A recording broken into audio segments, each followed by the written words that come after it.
ਵਾਹਿਗੁਰੂ ਜੀ ਕਾ ਖਾਲਸਾ ਵਾਹਿਗੁਰੂ ਜੀ ਕੀ ਫਤਿਹ। ਮੈਂ ਤੁਹਾਡੀ ਹੋਸਟ ਅਨੀਰਮ ਕੌਰ ਤੇ ਮੈਂ ਟੀਵੀ 84 ਦੇ ਸਾਰੇ ਦਰਸ਼ਕਾਂ ਤੇ ਸਰੋਤਿਆਂ ਦਾ ਹਾਰਦਿਕ ਸਵਾਗਤ ਕਰਦੀ ਹਾਂ ਪ੍ਰੋਗਰਾਮ ਸੱਚੋ ਸੱਚ ਵਿੱਚ, ਜਿਹੜੇ ਇਸ ਪ੍ਰੋਗਰਾਮ ਨਾਲ ਦੇਸ਼ਾਂ ਵਿਦੇਸ਼ਾਂ ਤੋਂ ਜੁੜ ਚੁੱਕੇ ਨੇ। ਪ੍ਰੋਗਰਾਮ ਸੱਚੋ ਸੱਚ ਦੀ ਰੂਹਾਂ ਡਾਕਟਰ ਅਮਰਜੀਤ ਸਿੰਘ ਜੀ ਰੋਜ਼ਾਨਾ ਦੀ ਤਰ੍ਹਾਂ ਸਟੂਡੀਓ ਵਿੱਚ ਮੇਰੇ ਨਾਲ ਸ਼ਾਮਲ ਨੇ। ਆਓ ਨਾ ਮਿਲ ਕੇ ਅੱਜ ਦੇ ਅਹਿਮ ਇਸ਼ੂਜ਼ ਉੱਪਰ ਉਹਨਾਂ ਤੋਂ ਉਹਨਾਂ ਦਾ ਤਬਸਰਾ ਜਾਣਦੇ ਹਾਂ। ਜੀ ਡਾਕਟਰ ਸਾਹਿਬ ਵਾਹਿਗੁਰੂ ਜੀ ਕਾ ਖਾਲਸਾ ਵਾਹਿਗੁਰੂ ਜੀ ਕੀ ਫਤਿਹ। ਜੀ ਡਾਕਟਰ ਸਾਹਿਬ ਜੀ ਆਇਆਂ ਨੂੰ ਪ੍ਰੋਗਰਾਮ ਸੱਚੋ ਸੱਚ ਵਿੱਚ। ਬਹੁਤ ਮਿਹਰਬਾਨੀ ਜੀ ਡਾਕਟਰ ਸਾਹਿਬ। ਅੱਜ 19 ਅਪ੍ਰੈਲ 2019 6 ਵਿਸਾਖ ਨਾਨਕਸ਼ਾਹੀ ਸੰਮਤ 551 ਦਾ ਦਿਨ ਹੈ ਤੇ ਡਾਕਟਰ ਸਾਹਿਬ ਪ੍ਰੋਗਰਾਮ ਸ਼ੁਰੂ ਕਰਨ ਤੋਂ ਪਹਿਲਾਂ ਅਸੀਂ ਆਪਣੇ ਦਰਸ਼ਕਾਂ ਤੇ ਸਰੋਤਿਆਂ ਨੂੰ ਹਮੇਸ਼ਾ ਤਰ੍ਹਾਂ ਦੱਸੀਏ ਵਿਊਅਰਸ, ਜੇ ਤੁਸੀਂ ਹੱਕ ਸੱਚ ਇਨਸਾਫ ਤੇ ਪੈਰਾ ਦਿੰਦਾ ਇੱਕੋ ਇੱਕ ਚੈਨਲ ਟੀਵੀ 84 ਨੂੰ ਦੇਖਣਾ ਚਾਹੁੰਦੇ ਹੋ ਤਾਂ ਤੁਸੀਂ ਦੇਖ ਸਕਦੇ ਹੋ spectrum cable, RCN cable, Bell 5 cable in Canada, roku, Jadoo box, ਸ਼ਾਵਾ, ਫੇਸਬੁੱਕ, ਟੀਵੀ 84 ਦੀ ਐਪ ਰਾਹੀਂ online streaming and IP box ਤੇ ਤੁਸੀਂ ਟੀਵੀ 84 ਨੂੰ ਦੇਖ ਸਕਦੇ ਹੋ। ਵਿਊਅਰਸ, ਜੇ ਤੁਸੀਂ ਟੀਵੀ 84 ਨਾਲ ਜਾਂ ਪ੍ਰੋਗਰਾਮ ਸੱਚੋ ਸੱਚ ਨਾਲ ਫੇਸਬੁੱਕ ਰਾਹੀਂ ਜੁੜੇ ਹੋ ਤਾਂ ਇਸ ਨੂੰ ਵੱਧ ਤੋਂ ਵੱਧ ਲਾਈਕ ਕਰੋ ਤੇ ਸ਼ੇਅਰ ਕਰੋ ਅਤੇ ਨਾਲ ਹੀ YouTube ਤੇ ਸਬਸਕ੍ਰਾਈਬ ਵੀ ਕਰੋ। Thank you so much. So keep watching TV 84। ਜੀ ਡਾਕਟਰ ਸਾਹਿਬ ਪ੍ਰੋਗਰਾਮ ਸ਼ੁਰੂ ਕਰਨ ਜਾ ਰਹੇ ਹਾਂ ਜਿਸ ਤਰ੍ਹਾਂ ਕਿ ਅਸੀਂ ਇਸ ਹਫਤੇ ਦਾ ਐਂਡ ਵਾਲਾ ਪ੍ਰੋਗਰਾਮ ਕਰਨ ਜਾ ਰਹੇ ਹਾਂ, ਜਿਸ ਤਰ੍ਹਾਂ ਕਿ ਅੱਜ ਗੁੱਡ ਫਰਾਈਡੇ ਹੈ। ਸੋ ਅਸੀਂ ਚਾਹਾਂਗੇ ਜੋ ਅੱਜ ਦਾ ਆਪਣਾ ਪਹਿਲਾ ਇਸ਼ੂ ਹੈ ਉਸ ਬਾਰੇ ਤੁਸੀਂ ਆਪਣੇ ਵਿਚਾਰ ਦੇ ਦਿਓ। ਜੀ ਡਾਕਟਰ ਸਾਹਿਬ। ਦੇਖੋ, ਜ਼ਾਹਰ ਹੈ ਅਕਸਰ ਭਾਰਤ ਦੇ ਨਕਸ਼ੇ ਦੇ ਵਿੱਚ ਕੀ ਚੱਲ ਰਿਹਾ ਹੈ ਉਹ ਸਾਡੀ ਰੋਜ਼ ਦੀ ਗੱਲਬਾਤ ਦਾ ਹੀ ਮੌਜੂ ਹੁੰਦਾ ਜੀ। ਔਰ ਇਸ ਵੇਲੇ ਜਿਵੇਂ ਚੋਣਾਂ ਦਾ ਮੌਸਮ ਵੀ ਹੈ, ਚੋਣਾਂ ਦਾ ਬੁਖਾਰ ਵੀ ਹੈ। ਬਿਲਕੁਲ। ਔਰ ਕਿਉਂਕਿ 6-7 ਫੇਜ਼ਸ ਦੇ ਵਿੱਚ ਚੋਣਾਂ ਡਿਕਲੇਅਰ ਕੀਤੀਆਂ ਗਈਆਂ, ਉਹ ਵੀ ਚੋਣ ਕਮਿਸ਼ਨ ਨਾਲ ਮਿਲ ਕੇ ਬੀਜੇਪੀ ਨੇ ਇਸ ਕਿਸਮ ਦੀ ਵਿਉਂਤਬੰਦੀ ਕੀਤੀ ਹੈ, ਇਸ ਕਿਸਮ ਦੀ ਘਾੜਤ ਘੜੀ ਹੈ ਤਾਂ ਕਿ ਬੀਜੇਪੀ ਨੂੰ ਉਸ ਦਾ ਫਾਇਦਾ ਹੋਏ। ਸੋ ਜਿਹੜਾ ਕਿ 2 ਜਾਂ 3 ਫੇਜ਼ਸ 'ਚ ਬੜਾ ਆਸਾਨੀ ਨਾਲ ਕੀਤਾ ਜਾ ਸਕਦਾ ਸੀ ਉਸ ਨੂੰ ਡਿਵਾਈਡ ਕੀਤਾ ਗਿਆ। ਔਰ ਇਹਦੇ 'ਚ ਵੀ ਕੋਈ ਸ਼ੱਕ ਨਹੀਂ ਹੈ ਕਿ ਕੁਝ ਹਲਕਿਆਂ ਦੇ ਵਿੱਚ ਤਾਂ ਅਜੇ ਤੱਕ ਉਮੀਦਵਾਰ ਵੀ ਐਲਾਨੇ ਨਹੀਂ ਗਏ, ਉਹ ਵੀ ਪੜਾਵਾਰ ਹਰ ਸਿਆਸੀ ਧਿਰ ਦੇਖ ਰਹੀ ਹੈ ਕਿ ਕਿਸ ਦਾ ਦਲ ਬਦਲੂ। ਜਿਹੜਾ ਜੇ ਇੱਕ ਪਾਰਟੀ ਦੇ ਕਿਸੇ ਉਮੀਦਵਾਰ ਨੂੰ ਪਾਰਟੀ ਟਿਕਟ ਦਿੰਦੀ ਹੈ ਤੇ ਦੂਸਰੇ ਜਿਹੜੇ ਨਾਰਾਜ਼ ਨੇ ਉਹ ਦੂਜੇ ਪਾਸੇ ਚਲੇ ਜਾਂਦੇ ਨੇ ਤੇ ਉਹਨਾਂ ਨੂੰ ਲੱਗਣ ਲੱਗ ਜਾਂਦਾ ਵੀ ਇਹ ਸਾਨੂੰ ਫਿੱਟ ਬਹਿੰਦੇ ਨੇ। ਸੋ ਇਖਲਾਕ ਨਾਂ ਦੀ ਜਾਂ ਐਥਿਕਸ ਨਾਂ ਦੀ ਜਾਂ ਮੋਰੈਲਿਟੀ ਨਾਂ ਦੀ ਚੀਜ਼ ਤਾਂ ਕਦੇ ਵੀ ਭਾਰਤ ਦੀ ਸਿਆਸਤ 'ਚ ਨਹੀਂ ਰਹੀ। ਪਰ ਜਿਸ ਹੱਦ ਤੱਕ ਹੁਣ ਡੀਜਨਰੇਸ਼ਨ ਹੈ, ਜਿਸ ਹੱਦ ਤੱਕ ਹੁਣ ਗਿਰਾਵਟ ਹੈ, ਜਿਸ ਨੂੰ ਇਹ ਕਹੀਏ ਕਿ ਉਹ ਰਸਾਤਲ ਦੇ ਵਿੱਚ ਜਾ ਵੜੀ ਹੈ, ਪਤਾਲ ਦੇ ਵਿੱਚ ਜਾ ਵੜੀ ਹੈ।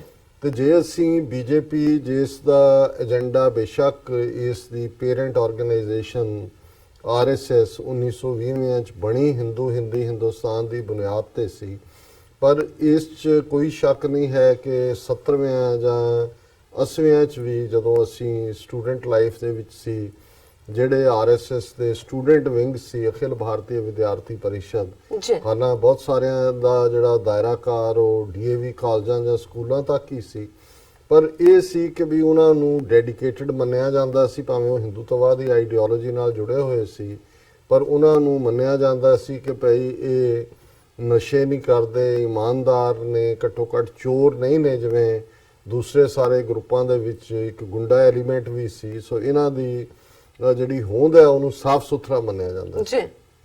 ਪਰ ਅਸੀਂ ਇਹ ਦੇਖ ਰਹੇ ਕਿ ਹੁਣ ਜਿਹੜਾ ਕੁੱਲ ਮਿਲਾ ਕੇ ਜਦੋਂ ਮੋਦੀ ਨੇ 2014 ਦੇ ਵਿੱਚ ਇੱਕ ਵੱਡੀ ਪਲਾਂਘ ਪੁੱਟੀ, ਨਾ ਸਿਰਫ ਉਹਦੀ ਕਮਾਂਡ ਥੱਲੇ ਬੀਜੇਪੀ ਨੇ 2014 ਦੀਆਂ ਚੋਣਾਂ ਦੇ ਵਿੱਚ ਐਬਸੋਲੂਟ ਮੈਜੋਰਿਟੀ ਲਈ, ਬਲਕਿ ਉਸ ਨੇ ਜਿਹੜਾ ਉਸ ਦੇ ਹੱਥਾਂ ਦੇ ਉੱਤੇ ਖੂਨ ਸੀ ਹਜ਼ਾਰਾਂ ਮੁਸਲਮਾਨਾਂ ਦਾ, ਮਾਨੋ ਹਿੰਦੁਸਤਾਨ ਦੇ ਬਹੁ ਗਿਣਤੀ ਲੋਕਾਂ ਨੇ, ਅਕਸਰੀਅਤ 'ਚ ਲੋਕਾਂ ਨੇ ਉਹਨੂੰ ਨਾ ਸਿਰਫ ਮੁਆਫ ਕੀਤਾ, ਰਾਦਰ ਉਸ ਖੂਨ ਦੇ ਲਈ ਰਿਵਾਰਡ ਕੀਤਾ ਕਿ ਉਹ ਮੁੱਖ ਮੰਤਰੀ ਤੋਂ ਜਿਹੜਾ ਉਹ ਪ੍ਰਾਈਮ ਮਿਨਿਸਟਰ ਦੀ ਕੁਰਸੀ ਤੱਕ ਪਹੁੰਚ ਗਿਆ। ਔਰ ਉਹਨੇ ਜੇ ਅਸੀਂ ਵਿਦਨ ਵੀ ਇਹਨਾਂ ਦੇ ਢਾਂਚੇ ਦੇ ਦੇਖੀਏ ਬੀਜੇਪੀ ਦੇ, ਤੇ ਫਿਰ ਈਵਨ ਉਹ ਕਲਾਸ ਲੀਡਰਾਂ ਦੀ ਜਿਹੜੀ ਬੇਸ਼ੱਕ ਹਿੰਦੂਤਵਾ ਲਈ ਕਮਿਟਡ ਸੀ, ਹਿੰਦੂ ਰਾਸ਼ਟਰ ਦੀ ਗੱਲ ਕਰਦੇ ਸੀ, ਪਰ ਕਿਸੇ ਹੱਦ ਤੱਕ ਉਹ ਜਿਹੜਾ ਸੈਕੂਲਰ ਫੈਬਰਿਕ ਹੈ ਭਾਰਤ ਦਾ ਉਹਨੂੰ ਆਊਟਰਾਈਟ ਰਿਜੈਕਟ ਨਹੀਂ ਸੀ ਕਰਦੇ, ਜਾਂ ਉਹਨਾਂ ਦੇ ਉੱਤੇ ਕੋਈ ਆਊਟਰਾਈਟ ਇਸ ਕਿਸਮ ਦੀਆਂ ਕ੍ਰਿਮੀਨਲ ਐਕਟੀਵਿਟੀਜ਼ ਦੇ ਮੁਕੱਦਮੇ ਨਹੀਂ ਸੀ। ਹਾਲਾਂ ਬਹੁਤ ਸਾਰੇ ਅਡਵਾਨੀ ਔਰ ਜੋਸ਼ੀ ਸਮੇਤ 6 ਦਸੰਬਰ 1992 ਨੂੰ ਬਾਬਰੀ ਮਸਜਿਦ ਢਾਉਣ ਦੀ ਵਜ੍ਹਾ ਕਰਕੇ ਜਿਹੜਾ ਉਹਨਾਂ ਦੇ ਉੱਤੇ ਕੇਸ ਆਏ। ਜੀ। ਪਰ ਉਸ ਤੋਂ ਪਹਿਲਾਂ ਫਿਰਕੂ ਨਫ਼ਰਤ ਫੈਲਾਣਾ ਜਾਂ ਇਸ ਕਿਸਮ ਦਾ ਉਹ ਤਾਂ ਹਿੱਸਾ ਰਿਹਾ, ਉਹ ਤਾਂ ਅਡਵਾਨੀ ਦੀਆਂ ਰੱਥ ਯਾਤਰਾਵਾਂ ਨੇ। ਬਿਲਕੁਲ। ਪਰ ਮੋਦੀ ਕਿਉਂਕਿ ਸਿੱਧਾ ਕ੍ਰਿਮੀਨਲ ਕਰਾਊਡ ਚੋਂ ਆਇਆ, ਜਿਸ ਨੇ ਹਜ਼ਾਰਾਂ ਮੁਸਲਮਾਨ ਮਾਰੇ, ਔਰ ਜਿਹੜਾ ਅਮਿਤ ਸ਼ਾਹ ਬੀਜੇਪੀ ਦਾ ਪ੍ਰਧਾਨ ਬਣਿਆ, ਔਰ ਇਸ ਵੇਲੇ ਜਿਹੜੀ ਇਹ ਪਾਵਰ ਇਹਨਾਂ ਦੋਵਾਂ ਦੇ ਕੋਲ ਹੈ। ਤੀਸਰਾ ਅਰੁਣ ਜੇਤਲੀ ਇਹਨਾਂ ਦਾ ਸਾਇਲੈਂਟ ਤੀਸਰਾ ਜਿਹੜਾ ਉਹ ਗੁੰਡਾ ਇਹਨਾਂ ਦਾ ਸਾਥੀ ਹੈ। ਪਰ ਇਹਦੇ 'ਚ ਕੋਈ ਸ਼ੱਕ ਨਹੀਂ ਹੈ ਕਿ ਇਸ ਤੋਂ ਬਾਅਦ ਤਾਂ ਫਿਰ ਫਲੱਡ ਗੇਟ ਖੁੱਲ ਗਏ। ਕ੍ਰਿਮੀਨਲਸ ਤਾਂ ਪਹਿਲਾਂ ਹੀ, ਜੇ ਅਸੀਂ ਕਦੇ ਜਿਹੜੀਆਂ ਉੱਥੇ ਥੋੜੇ ਬਹੁਤ ਵਾਚ ਡੌਗ ਜੀ ਗਰੁੱਪ ਬਣੇ ਹੋਏ ਨੇ, ਉਹ ਅਕਸਰ ਰਿਪੋਰਟਸ ਦਿੰਦੇ ਨੇ ਕਿ ਭਾਰਤ ਦੀ ਪਾਰਲੀਮੈਂਟ 'ਚ ਕਿਵੇਂ 1/3 ਕ੍ਰਿਮੀਨਲ ਨੇ, ਜਿਨ੍ਹਾਂ ਦੇ ਵਿੱਚ ਰੇਪਿਸਟ ਨੇ, ਜਿਨ੍ਹਾਂ ਦੇ ਵਿੱਚ ਹੋਰ ਮਰਡਰਰ ਨੇ, ਜਾਂ ਇਸ ਕਿਸਮ ਦੇ ਹੋਰ ਕੋਈ ਥੈਫਟ, ਕੋਈ ਦੂਜੇ ਤੀਜੇ ਵੱਡੇ ਪੈਮਾਨੇ ਦੇ ਉੱਤੇ ਜਿਹੜਾ ਕਰਪਸ਼ਨ ਕੇਸਿਸ ਵਾਲੇ ਨੇ। ਜੀ। ਔਰ ਇਹੀ ਹਾਲ ਅਸੈਂਬਲੀਆਂ ਦਾ ਵੀ ਰਿਹਾ। ਬਿਲਕੁਲ। ਲੇਕਿਨ ਮੋਦੀ ਦੇ ਆਉਣ ਨਾਲ ਇਹ ਹੋਇਆ ਵੀ ਸਿੱਧੇ ਤੌਰ ਦੇ ਉੱਤੇ, ਹਾਲਾਂਕਿ ਇਸ ਦੀ ਪਿਰਤ ਵੀ ਕਾਂਗਰਸ ਨੇ ਪਾ ਦਿੱਤੀ ਸੀ ਜਦੋਂ ਕਿ ਨਵੰਬਰ 84 ਦੇ ਵਿੱਚ ਰਾਜੀਵ ਗਾਂਧੀ ਨੇ ਜਿਵੇਂ ਸਿੱਖ ਨਸਲਕੁਸ਼ੀ ਭਾਰਤ ਭਰ ਦੇ ਸੂਬਿਆਂ 'ਚ ਖਾਸ ਤੌਰ ਤੇ ਜਿੱਥੇ ਕਾਂਗਰਸ ਦੀਆਂ ਹਕੂਮਤਾਂ ਸੀ, ਉਸ ਨੂੰ ਜਿਹੜਾ ਉਹ ਇੰਪਲੀਮੈਂਟ ਕੀਤਾ। ਔਰ ਉਹਦੇ 'ਚ ਜਿਹੜੇ ਮੁੱਖ ਤੌਰ ਦੇ ਉੱਤੇ ਜਿਨ੍ਹਾਂ ਨੇ ਇਹ ਕੁਕਰਮ ਕੀਤਾ, ਉਹਨਾਂ ਨੂੰ ਵਜ਼ੀਰੀਆਂ ਦੇ ਨਾਲ ਨਵਾਜਿਆ ਗਿਆ ਸੀ। ਸੋ ਜ਼ਾਹਰ ਹੈ ਕਿ ਉਹਨਾਂ ਦੇ ਵਿੱਚ HKL ਭਗਤ ਹੋਏ, ਸੱਜਣ ਕੁਮਾਰ ਹੋਏ, ਜਗਦੀਸ਼ ਟਾਈਟਲਰ ਹੋਏ, ਕਮਲਨਾਥ ਹੋਏ, ਇਹ ਸਾਰੀ ਕਲਾਸ। ਸੋ ਆਲਰੇਡੀ ਕਾਂਗਰਸ ਨੇ ਕ੍ਰਿਮੀਨਲਸ ਨੂੰ ਰਿਵਾਰਡ ਕਰਨ ਦੀ ਲਾਈਨ, ਜਿਹੜੇ ਮਰਡਰਰ ਕ੍ਰਿਮੀਨਲ ਸੀ, ਬਿਲਕੁਲ ਇੱਕ ਪਾਰਟ ਤਾਂ ਕ੍ਰਿਮੀਨਲਸ ਦਾ ਹੈ ਹੀ ਸੀ ਜਿਹੜੇ ਕਰਪਟ ਜਾਂ ਅਦਰਵਾਈਜ਼ ਸੀ, ਪਰ ਜਿਨ੍ਹਾਂ ਨੇ ਮਾਸ ਕਿਲਿੰਗਸ ਕੀਤੀਆਂ ਉਹਨਾਂ ਨੂੰ ਰਿਵਾਰਡ ਕਰਨ ਦਾ। ਔਰ ਕੱਲਾ ਇਹੀ ਨਹੀਂ ਕਿ ਉਹਨਾਂ ਨੂੰ ਰਿਵਾਰਡ ਕੀਤਾ, ਮੈਜੋਰਿਟੀ ਹਿੰਦੂਆਂ ਨੇ ਵੀ ਕਾਂਗਰਸ ਨੂੰ ਰਿਵਾਰਡ ਕੀਤਾ 3/4 ਮੈਜੋਰਿਟੀ ਪਾਰਲੀਮੈਂਟ 'ਚ ਦੇ ਕੇ। ਰਾਜੀਵ ਗਾਂਧੀ ਜਿਹੜਾ ਬਿਲਕੁਲ ਨਾਈਵ ਸੀ ਪੋਲਿਟਿਕਸ ਦੇ ਵਿੱਚ, ਪਾਰਲੀਮੈਂਟਰੀ ਪੋਲਿਟਿਕਸ ਖਾਸ ਤੌਰ ਤੇ, ਉਹਨੂੰ ਪ੍ਰਧਾਨ ਮੰਤਰੀ ਦੀ ਕੁਰਸੀ ਤੇ ਪਹੁੰਚਾਇਆ। ਪਰ ਇਹ ਤਾਂ ਇੱਕ ਕ੍ਰਿਮੀਨਲਾਈਜੇਸ਼ਨ ਦੀ ਜਿਹੜੀ ਹੈ ਅੱਗੇ ਇੱਕ ਸਟੈਪ ਫਾਰਵਰਡ ਸੀ। ਮੋਦੀ ਨੇ ਪਿਛਲੇ 5 ਸਾਲ ਦੇ ਵਿੱਚ ਇੱਕ ਤਾਂ ਉਹਨੇ ਕੀਤਾ ਵੀ ਜਿਹੜੇ ਈਵਨ ਹਿੰਦੂਤਵਾ ਦੀ ਆਈਡੀਓਲੋਜੀ ਨਾਲ ਕਮਿਟਡ ਸੀਨੀਅਰ ਲੋਕ ਸੀ, ਜਿਨ੍ਹਾਂ ਨੇ ਉਹ ਸਾਰਾ ਦੌਰ ਬੀਜੇਪੀ ਨੂੰ ਪਾਵਰ ਤੱਕ ਪਹੁੰਚਾਉਣ ਦਾ ਜਿਹੜਾ ਉਹ ਉਸ ਦੇ ਵਿੱਚ ਵੱਡਾ ਯੋਗਦਾਨ ਪਾਇਆ ਸੀ, ਉਹ ਉਹਨੇ ਸਾਰੇ ਪਾਸੇ ਕੀਤੇ। ਉਹਨਾਂ ਦੇ ਵਿੱਚ LK ਅਡਵਾਨੀ ਹੋਏ, ਮੁਰਲੀ ਮਨੋਹਰ ਜੋਸ਼ੀ ਹੋਏ, ਯਸ਼ਵੰਤ ਸਿਨਹਾ ਹੋਏ, ਜਸਵੰਤ ਸਿੰਘ ਹੋਏ, ਸ਼ਤਰੂਘਨ ਸਿਨਹਾ ਹੋਏ। ਅਸੀਂ ਦੇਖਦੇ ਹਾਂ ਕਿ ਵੀ ਕਿਵੇਂ ਹੌਲੀ ਸਾਰੇ ਪਾਸੇ ਕੀਤੇ। ਔਰ ਫਰੰਟ ਰੈਂਕ ਦੇ ਵਿੱਚ ਉਹ ਲੋਕ ਫਿਰ ਲਿਆਂਦੇ ਜਿਹੜੇ ਸਿੱਧੇ ਤੌਰ ਦੇ ਉੱਤੇ ਮੁਸਲਮਾਨਾਂ ਦੇ ਖਾਸ ਤੌਰ ਤੇ ਕਤਲੇਆਮ ਦੇ ਲਈ ਜੋ ਜ਼ਿੰਮੇਵਾਰ ਸੀ। ਉਹਨਾਂ ਦੇ ਵਿੱਚ ਅਸੀਂ ਦੇਖਦੇ ਹਾਂ ਕਿ ਯੂਪੀ ਦੇ ਵਿੱਚ ਜਿੱਥੇ ਦਾਦਰੀ 'ਚ ਇੱਕ ਮੁਸਲਮਾਨ ਅਸ਼ਫਾਕ ਨੂੰ ਕੁੱਟ-ਕੁੱਟ ਕੇ ਮਾਰਿਆ ਕਿ ਜੀ ਉਹਦੇ ਫ੍ਰਿਜ ਦੇ ਵਿੱਚ ਗਊ ਮਾਸ ਹੈ। ਉਹ ਜਿਹੜੇ ਸਾਰੇ ਕ੍ਰਿਮੀਨਲ ਨਾ ਸਿਰਫ ਬਾਹਰ ਆਏ, ਉਹਨਾਂ ਨੂੰ ਜਿਹੜਾ ਸਟੇਜਾਂ ਦੇ ਉੱਤੇ ਆਪਣੇ ਨਾਲ ਬਿਠਾਣਾ। ਫਿਰ ਅਸੀਂ ਇਹ ਸਾਰੇ ਪਾਰਟਸ ਦੇਖਦੇ ਹਾਂ ਕਿ ਗੁਜਰਾਤ ਦੀਆਂ ਪਿਛਲੀਆਂ ਚੋਣਾਂ ਵੇਲੇ ਦੂਜੇ ਕਿਵੇਂ ਹੌਲੀ ਇਹਨਾਂ 5 ਸਾਲਾਂ ਦੇ ਪੀਰੀਅਡ 'ਚ ਉਹ ਸਾਰੇ ਕ੍ਰਿਮੀਨਲ ਜਿਹੜੇ ਕ੍ਰਿਮੀਨਲ ਕੇਸਾਂ 'ਚ ਫਸੇ ਹੋਏ ਸੀ, ਉਹਨਾਂ ਦੇ ਵਿੱਚ ਜਿਵੇਂ ਉਹਦੀ ਮੋਦੀ ਦੀ ਆਪਣੀ ਮਿਨਿਸਟਰ ਕੋਡਾਨੀ ਜਿਹੜੀ ਕਿ 2002 ਦੇ ਗੁਜਰਾਤ ਮੁਸਲਮਾਨਾਂ ਦੀ ਨਸਲਕੁਸ਼ੀ ਦੇ ਲਈ ਜਿਹੜੀ special investigative team supreme court ਦੀ ਸੀ, ਉਹਨਾਂ ਨੇ ਉਹਨੂੰ ਸਜ਼ਾ ਦਿੱਤੀ ਸੀ, ਉਹਨੂੰ ਹੈਲਥ ਗਰਾਊਂਡ ਤੇ ਬਾਹਰ ਲਿਆਂਦਾ। ਫਿਰ ਅਸੀਂ ਦੇਖਦੇ ਹਾਂ ਵੀ ਕਿਵੇਂ ਹੌਲੀ ਜਿਨ੍ਹਾਂ ਨੂੰ ਨੈਸ਼ਨਲ ਇਨਵੈਸਟੀਗੇਟਿਵ ਏਜੰਸੀ ਇਨਵੈਸਟੀਗੇਟ ਕਰ ਰਹੀ ਸੀ, ਉਹਨਾਂ ਦੇ ਐਵੀਡੈਂਸ ਨੂੰ ਡਿਸਟਰੋਏ ਕੀਤਾ। ਔਰ ਉਸ ਦਾ ਨਤੀਜਾ ਹੈ ਕਿ ਮਾਲੇਗਾਉਂ ਬਲਾਸਟ ਤੋਂ ਲੈ ਕੇ ਜਿਹਦੇ ਵਿੱਚ 12-13 ਬੇਗੁਨਾਹ ਮੁਸਲਮਾਨ ਮਾਰੇ ਗਏ ਸੀ, 100 ਤੋਂ ਜ਼ਿਆਦਾ ਜ਼ਖਮੀ ਸੀ, ਉਹ ਭਾਵੇਂ ਮੱਕਾ ਮਸਜਿਦ ਹੋਏ ਹੈਦਰਾਬਾਦ ਦੇ ਵਿੱਚ, ਅਜਮੇਰ ਸ਼ਰੀਫ ਦੀ ਦਰਗਾਹ ਹੋਏ, ਜਾਂ ਸਮਝੌਤਾ ਐਕਸਪ੍ਰੈਸ ਜਿਹਦੇ 60 ਤੋਂ ਜ਼ਿਆਦਾ ਪਾਕਿਸਤਾਨੀ ਸ਼ਹਿਰੀ ਮਾਰੇ ਗਏ। ਇਸ ਸਾਰੇ ਦੇ ਵਿੱਚ ਜਿਹੜਾ ਗਰੁੱਪ ਇਨਵੋਲਵ ਸੀ ਅਭਿਨਵ ਭਾਰਤ ਦਾ, ਜਿਹੜਾ ਕਿ RSS ਨੇ ਇੱਕ ਆਪਣੀ ਆਫਸ਼ੂਟ ਬਣਾਈ, ਜਿਨ੍ਹਾਂ ਦੇ ਵਿੱਚ ਕਰਨਲ ਪ੍ਰੋਤ ਜਿਹੜਾ ਸਰਵਿੰਗ ਕਰਨਲ ਸੀ ਭਾਰਤ ਦੀ ਮਿਲਟਰੀ ਦੀ ਇੰਟੈਲੀਜੈਂਸ ਵਿੰਗ ਦੇ ਵਿੱਚ, ਉਸ ਦੇ ਵਿੱਚ ਸਾਧਵੀ ਪ੍ਰਗਿਆ ਜਿਹੜੀ ਕਿ ਭੋਪਾਲ ਦੇ ਵਿੱਚ ਜਿਸ ਨੂੰ ਹੁਣ ਬੀਜੇਪੀ ਨੇ ਕੈਂਡੀਡੇਟ ਬਣਾਇਆ ਸੀ ਉਸ ਦੀ ਗੱਲ ਕਰਾਂਗੇ ਖਾਸ ਤੌਰ ਤੇ। ਸਵਾਮੀ ਅਸੀਮਾਨੰਦ ਹੋਏ ਔਰ ਹੌਲੀ ਉਹ ਸਾਰੇ ਦੇ ਵਿੱਚ, ਔਰ ਇਹ ਹਿਮੰਤ ਕਾਰਕਰੇ ਜਿਹੜਾ ਕਿ ਇੱਕ ਬਹੁਤ ਇਮਾਨਦਾਰ IPS ਆਫੀਸਰ ਔਰ ਐਂਟੀ ਟੈਰਰਿਜ਼ਮ ਸੈੱਲ ਦਾ ਉਹ ਮਹਾਰਾਸ਼ਟਰ ਦੇ ਵਿੱਚ ਇੰਚਾਰਜ ਸੀ ਜੀ।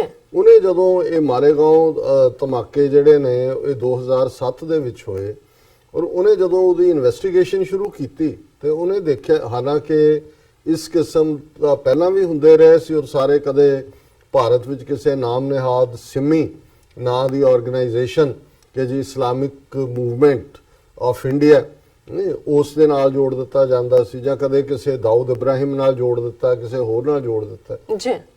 ਉਹਨੇ ਜਦੋਂ ਤਹਿਕੀਕਾਤ ਸ਼ੁਰੂ ਕੀਤੀ ਤੇ ਉਹਨੇ ਬੇਸ਼ੱਕ ਉਹ ਮਹਾਰਾਸ਼ਟਰ ਦਾ ਸੀ, ਉਹਦਾ ਐਂਟੀ ਟੈਰਰ ਸੈੱਲ ਦਾ ਇੰਚਾਰਜ, ਪਰ ਉਹਨੇ ਦੇਖਿਆ ਵੀ ਇਹਦੀਆਂ ਕੜੀਆਂ ਜੁੜਦੀਆਂ ਭੋਪਾਲ ਤੱਕ ਪਹੁੰਚ ਗਈਆਂ। ਬਿਲਕੁਲ। ਮਾਲੇਗਾਂਵ ਧਮਾਕੇ ਦੇ ਵਿੱਚ ਜਿਹੜਾ ਮੋਟਰਸਾਈਕਲ ਇਸਤੇਮਾਲ ਕੀਤਾ ਗਿਆ ਜਿਹਦੇ ਵਿੱਚ ਬੰਬ ਫਿੱਟ ਹੋਇਆ, ਉਹ ਸਾਧਵੀ ਪ੍ਰਗਿਆ ਦਾ ਸੀ ਜਿਹੜੀ ਕਿ ਭੋਪਾਲ ਦੇ ਵਿੱਚ ਬੇਸਡ ਸੀ। ਜੀ।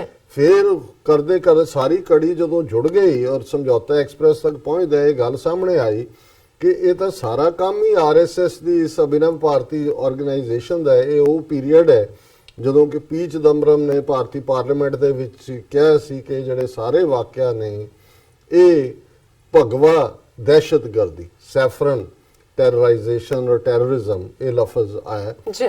ਔਰ ਉਸ ਸਾਰੇ ਦੇ ਸਾਹਮਣੇ ਫਿਰ ਇਹ ਗੱਲ ਵੀ ਸਾਹਮਣੇ ਆਈ ਕਿ ਕਿੰਨਾ ਉਹ ਸਾਰੀਆਂ ਟੇਪ ਸਾਹਮਣੇ ਆ ਗਈਆਂ ਔਰ ਇੱਕ ਸੁਨੀਲ ਜੋਸ਼ੀ ਨਾਂ ਦਾ ਬੰਦਾ ਜਿਹੜਾ ਕਿ ਇਵੈਂਚੁਅਲੀ ਜਿਹਨੂੰ ਭੋਪਾਲ ਦੇ ਵਿੱਚ ਮੱਧ ਪ੍ਰਦੇਸ਼ ਦੇ ਇੱਕ ਜ਼ਿਲ੍ਹੇ 'ਚ ਜਿਹੜਾ ਉਸ ਦਾ ਮਰਡਰ ਹੋ ਗਿਆ ਸੀ, ਕਿਉਂਕਿ ਉਹ ਕੀ ਸੀ ਔਰ ਇਹ ਸਾਧਵੀ ਪ੍ਰਗਿਆ ਔਰ ਇਹਨਾਂ ਸਾਰਿਆਂ ਨੂੰ ਸੀ ਕਿ ਵੀ ਇਹਨੇ ਮੂੰਹ ਖੋਲ ਦੇਣਾ ਜੀ, ਔਰ ਇਹਨਾਂ ਨੇ ਉਹਦਾ ਮਰਡਰ ਕਰ ਦਿੱਤਾ। ਔਰ ਉਸ ਕੇਸ ਦੇ ਵਿੱਚ ਹੁਣ ਅੱਜ ਜਦੋਂ ਕਿ ਸਾਧਵੀ ਪ੍ਰਗਿਆ ਜਿਹੜੀ ਕਿ ਜ਼ਹਿਰ ਦੀ ਭਰੀ ਹੋਈ ਔਰ ਮਾਲੇਗਾਂਵ ਕੇਸ ਦੇ ਵਿੱਚ ਔਰ ਦੂਸਰੇ ਕੇਸ ਵੀ ਉਹਦੇ ਤੇ ਨੇ ਜਿਹਦੇ 'ਚ ਮਹਾਰਾਸ਼ਟਰ ਦਾ ਜਿਹੜਾ ਅਗੇਂਸਟ ਟੈਰਰਿਜ਼ਮ ਲਾਅ ਐਕਟ ਸੀ ਉਹ ਵੀ ਉਹਨਾਂ ਨੇ, ਕਿਉਂਕਿ ਮਹਾਰਾਸ਼ਟਰ 'ਚ ਵੀ BJP ਸ਼ਿਵ ਸੈਨਾ ਦੀ ਸਰਕਾਰ ਹੈ, ਉਹ ਵੀ ਉਹਨਾਂ ਨੇ ਰਿਵੋਕ ਕਰ ਦਿੱਤਾ ਉਹਦੇ ਅਗੇਂਸਟ।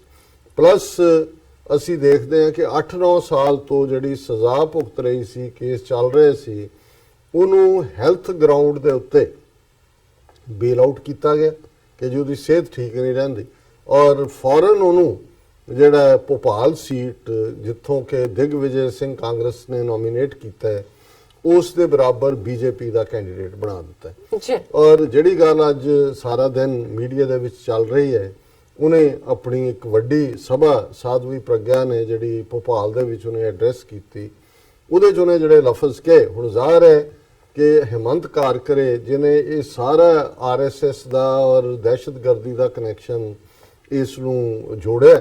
2008 ਦੇ ਵਿੱਚ ਜਦੋਂ ਮੁੰਬਈ ਦੇ ਵਿੱਚ ਦਹਿਸ਼ਤਗਰਦ ਹਮਲਾ ਹੋਇਆ ਥਾਂ 3-4 ਡਿਫਰੈਂਟ ਥਾਵਾਂ ਤੇ ਹਿਮੰਤ ਕਾਰਕਰੇ ਨੂੰ ਇੱਕ ਐਸੀ ਥਾਂ ਦੇ ਉੱਤੇ ਸੱਦ ਕੇ ਜਿੱਥੇ ਕੋਈ ਉਹਦਾ ਗੋਲੀ ਚੱਲ ਰਹੀ ਜਾਂ ਦਹਿਸ਼ਤਗਰਦੀ ਵਾਲੇ ਵਾਕਿਆਂ ਨਾਲ ਤਾਲੁਕ ਨਹੀਂ ਸੀ, ਉਹਨੂੰ ਤੇ ਉਹਦੇ 2 ਹੋਰ ਸੀਨੀਅਰ ਆਫੀਸਰਸ ਨੂੰ ਜਿਹੜੇ ਉਹਦੀ ਟੈਰਰਿਜ਼ਮ ਟੀਮ ਦੇ ਨਾਲ ਜੁੜੇ ਹੋਏ ਸੀ ਉਹਨਾਂ ਦਾ ਮਰਡਰ ਕਰ ਦਿੱਤਾ ਗਿਆ ਔਰ ਉਹਨੂੰ ਵੀ ਇਹ ਕਿਹਾ ਜੀ ਜਿਹੜੇ ਪਾਕਿਸਤਾਨ ਤੋਂ ਆਏ ਦਹਿਸ਼ਤਗਰਦ ਸੀ ਕਾਸਮ ਤੇ ਫਰਾਣਾ ਤੇ ਕਾਸਬ ਜੀ, ਉਹਨਾਂ ਨੇ ਮਾਰ ਦਿੱਤਾ। ਦੇਖੋ ਸੋ ਇਹ ਉਹਨਾਂ ਨੇ ਇੱਕ ਪੂਰੀ ਦੀ ਪੂਰੀ ਜਿਹੜੀ ਟੀਮ ਸੀ ਉਹ ਐਲੀਮੀਨੇਟ ਕਰ ਦਿੱਤੀ ਜੀ। ਔਰ ਕਿਉਂਕਿ ਇਸ ਸਾਰੇ ਦੇ ਵਿੱਚ ਜੇ ਸਰਵਿੰਗ ਇੰਡੀਅਨ ਇੰਟੈਲੀਜੈਂਸ ਦਾ ਕਰਨਲ ਇਨਵੋਲਵ ਸੀ, ਜ਼ਾਹਰ ਹੈ ਇਹ ਜਦੋਂ ਅਸੀਂ ਇੱਕ ਹੋਰ ਮੁਸ਼ਰਫ ਨਾਂ ਦੇ IG ਮਹਾਰਾਸ਼ਟਰ ਦੀ ਜਿਹਨੇ ਕਿਤਾਬ ਲਿਖੀ ਹੂ ਕਿਲਡ ਕਾਰਕਰੇ, ਸੋ ਉਹਦੇ ਤੋਂ ਜ਼ਾਹਰ ਹੁੰਦਾ ਹੈ ਕਿ ਵੀ ਇਹ ਲੰਬੇ ਸਮੇਂ ਤੋਂ ਇਹ ਜਿਹੜੀਆਂ ਟੈਰਰ ਐਕਟੀਵਿਟੀਜ਼ ਦਹਿਸ਼ਤਗਰਦੀ ਦੀਆਂ ਘਟਨਾਵਾਂ ਭਾਰਤੀ ਖੁਫੀਆ ਏਜੰਸੀ ਕਰਦੀ ਹੈ, ਖੁਦ ਮੁਸਲਮਾਨਾਂ ਦੇ ਖਾਤੇ 'ਚ ਪਾਈਆਂ ਜਾਂਦੀਆਂ। ਸਿੱਖਾਂ ਦੇ ਮਾਮਲੇ 'ਚ ਵੀ ਅਸੀਂ ਦੇਖਦੇ ਹਾਂ ਏਅਰ ਇੰਡੀਆ ਦਾ ਹਾਦਸਾ ਕੈਨੇਡਾ 'ਚ